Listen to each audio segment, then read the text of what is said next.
President Xi Jinping has pledged to increase China's support to the African continent with nearly $51 billion in new funding, backing for more infrastructure initiatives and a promise to create at least 1 million jobs.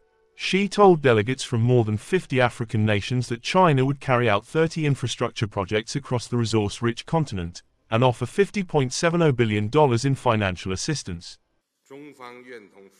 China is ready to deepen cooperation with Africa in industry, agriculture, infrastructure, trade and investment, Xi told delegates at a major China-Africa summit in Beijing.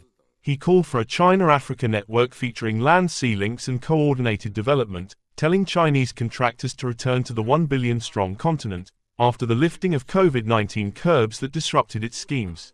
China is Africa's biggest foreign investor, and last year it approved loans worth $4.61 billion to Africa, in the first annual increase since 2016. Xi said 210 billion yuan of the financing pledge would be disbursed through credit lines and at least 70 billion in fresh investment by Chinese companies, with smaller amounts provided through military aid and other projects. The Forum on China-Africa Cooperation Summit, held this year in the Chinese capital, chalks out a 3-year program for China and every African state bar Eswatini, which retains ties to Taiwan.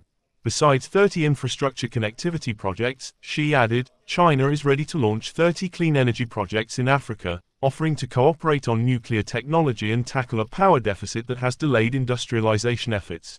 But the Chinese leader did not reiterate his pledge at the 2021 forum in Dhaka for the Asian giant to buy $300 billion worth of African goods, pledging only to unilaterally expand market access. Analysts say Beijing's phytosanitary rules for market access are too strict, making China unable to meet that promise.